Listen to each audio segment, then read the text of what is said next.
Hey everybody, it's Jason Blaha here, and today I thought I would chat with you guys a little bit about one of my biggest beefs with the evidence-based online fitness community, and it has to do with their hypocrisy when it comes to certain supplements. And branched-chain amino acids is one that historically was an example. So let me put on my +5 hat of weaponsmithing, work on skilling up my crafting a little bit, and let's talk about this. Now a lot of people are going to say, like, well guys, my favorite evidence-based guide no longer uses branched-chain amino acids. They no longer support it. So what are you talking about? All these different people that I follow with these degrees and everything else, they don't endorse that product anymore. But the question becomes, did they used to? That's the problem. And a lot of people would say, why? Well, here's what it comes down to. Ultimately, a lot of these guys, no matter how much they talk about the bias in the industry, they fall into it and they end up pimping products. All of these guys will stand here and tell you, you need evidence before you spend your money on a supplement. You need good, solid, robust evidence because there's so much garbage out there, so much fake stuff. And you know, they'll even tell you that the industry itself biases and pays for biased research, that it's normal, that they won't publish. They'll put clauses in research when they send it to places, and they'll send out 5 different studies to 5 different universities saying that they will not publish and will not allow the data to be published. It's not favorable towards their product, right? And then if 4 of them come back and they don't find it, they don't get to publish it. And then the one that does find it favorable, which is 1 out of 5 studies, which generally means it doesn't work, that's the one that'll get to publish it. We hear this talked about, right? This is discussed in this whole community. But then what happens? How many of these guys pushed branched chain amino acids? A lot of them did. Even though they've pulled them now, they didn't. There was no evidence that they worked. There was not robust evidence that branched chain amino acids improved recovery, even retained muscle when fasting, that it improved muscle protein synthesis, helped build muscle, anything else. The data was not there. There were no meta-analysis supporting it. We did not have robust human trials that were independent. And in the whole meantime, while these guys were pimping it, a lot of them were standing around silently watching me get sued. I got sued over branched chain amino acids for discussing the bias in non-human research. You guys remember that? You guys remember when Lane Norton sued me? Do you guys remember what the original point was that his research wasn't biased? And I was pointing out at the time that he had involvement with Cybation at the time, right? He did. Before he got his PhD, he was close personal friends with the owners of Cybation. He was one of their sponsored athletes. He was kind of an insider in that company. Even though he wasn't officially on the payroll, that counts as personal bias. And then they hired him as a consultant right afterwards, right? So that we're clearly dealing with what would be considered bias. That doesn't make someone a liar, doesn't make them a con man, but that's what we call financial bias. So we had this financial bias in place and people were buying these products. We didn't have good human studies showing that this stuff did what people were claiming it would do, what these companies did, yet it slipped through the cracks. And everyone was scared to speak out about it. I think a lot of them were because they saw me get sued over it. They're like, oh, hell no. And they just kind of went along to go along, right? They didn't want to make any waves. All these guys pushed branched chain amino acids. Then these meta-analysis come out. Meta-analysis come out, multiple of them showing it doesn't actually do any of this stuff. Then all these guys pull their support of branched chain amino acids, right? They pull their support. Well, where was their pulling their support when people like me were being sued over saying, hey guys, the evidence just isn't here. This is biased data and it's not even that good. We're getting sued for it. The whole evidence-based community was quiet because the paragon of nutritional science and bodybuilding, Dr. Lane Norton, had data on it. He claimed they worked. He claimed it worked, and he was suing people who were arguing about it, right? So they just all said, oh, well, Lane Norton, Dr. Lane Norton can't be wrong. So they just went with it. Appeal to authority. Even knowing there wasn't evidence. And that's the hypocrisy in this community. They're still in the pockets of the supplement industries, even when some of them want to speak out a little bit. Hey, you know, there's some problems with this in the supplement companies. They won't speak out too loud, will they? Because they're still in the pockets of these companies. And how many of them won't even admit the reality?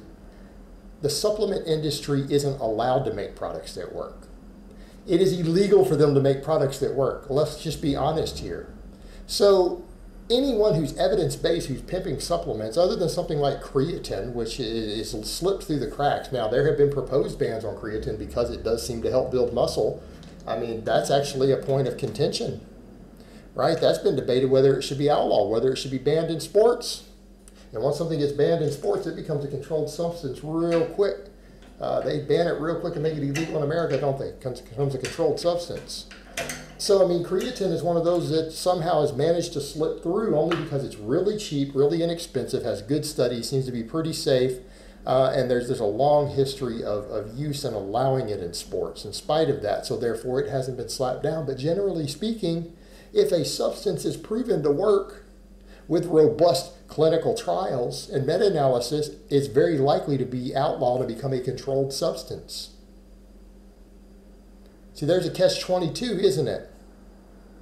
And the supplement industry in the Dietary Supplement Act of 1995 has been allowed loopholes that allows it to make false advertising claims that other companies don't always have. It doesn't have the same protections. It has legal protection allowing false advertising. So when you have a whole industry that is a legal imperative to not produce products that work, doesn't even have the funding for research and development to make products that usually work, and it has a legal loophole allowing them to make false claims that products work, why should they bother to make anything that works? You would think a real evidence-based community would just come out and say, guys, supplements are a waste of money for the most part, other than maybe creatine or D3 when it's the darker months of the years, or maybe a little protein powder if you don't feel like eating meat today, right? That might be a good idea, but outside of that, they're all just a ripoff, and if they do work, they're going to get banned anyways, so don't bother. Why get hooked on a substance that might be addictive? Some of them are. That if it's ever proven to work, you're going to lose it anyways. You're not going to be able to keep buying it. Why doesn't the community say that? They don't. Instead, they push shit like branched-chain amino acids. Well, here's my question to all of these people who now say, oh, yeah, I don't support them anymore. Why did you support them before? Why are you calling yourselves evidence-based when you pimped this overpriced garbage before we had robust, independent human studies showing that it worked, right? How many of you guys jumped on it before we had those studies? Whole lot of you guys with master's degrees and PhDs and everything in your name sure got behind BCAAs and called it evidence-based, didn't you? You did it without evidence that it worked, while claiming that you're evidence-based. You guys are full of shit. I'll say it right now, Eric Helms, you're full of shit. You are full of shit. You're right up there, one of the biggest hypocrites. You supported this crap because you supported Lane. You're scared of Lane. You supported this crap and then pulled later. Same thing, citrulline malate. Oh yeah, now there's not real data that it works. It's not on your list of supplements anymore. Well, if you're so evidence-based, why did you pimp this shit before there was robust human trials? Oh, then when the meta-analysis comes out later showing it doesn't work, which is the same amount of evidence you had before that it worked. All right, we have no meta-analysis. We don't have good human trials showing it works. You support it, and then when the meta-analysis come out showing still no evidence that it works, then you pull your support. Well, you have the same amount of evidence you had before. You didn't have strong evidence when you supported it, so just because something comes out with kind of a null hypothesis saying, no, this stuff doesn't really work, oh yeah, now I'm not going to support it. Well, why'd you support it before? Did you need the meta-analysis to know there weren't robust human trials? I mean, you have a PhD in nutrition. I mean, at what point did your evidence-based mind not say, well, you know, there's no real evidence that this crap works other than Dr. Lane Norton saying it does? Who's, you know, well known for keeping his promises to his wife and everything else, right? So, can totally be trusted. So that was your evidence, that you supported it. I mean, that's a perfect example. And Eric's just one of many guys. Go out there and look through all these guys who did. You supported it with no evidence. And then when the meta-analysis comes out, then it looks bad to continue to support it when we have meta-analysis coming out saying, oh yeah, this crap doesn't work. There's no evidence. So then you guys pull your support. There wasn't evidence before that. That's why the meta-analysis showed nothing. You had nothing going into it. All these guys supported it. And that's the scary part. You know, how many people listen to these people and buy products based upon the recommendations of these same people who pimped this crap, who had it on their list of supplements at work. And a lot of you wasted hundreds of dollars of your hard-earned money buying this crap because these guys recommended it who are evidence-based. Are you going to go buy the next thing that they recommend with no evidence? I mean, if you're stupid enough to do it the first time and then you still listen to them, you're probably stupid enough to buy the next crap that they recommend with no evidence, because they're going to do it again. They can claim they're evidence-based all they want, but look at their ethics. They supported this stuff while people like me were getting sued, having our lives destroyed, being harassed for saying, hey guys, I don't think this stuff, there's real evidence that it works. There's some bias here. Yeah, while we're getting sued, these guys are pimping it. Then they back out later when it looks bad to continue to support. None of them ever came out and vindicated me, though, did they? Mm-mm. They sure didn't. They sure didn't. They never said, oh, yeah, maybe Blaha was right. No, because I'm the bad guy.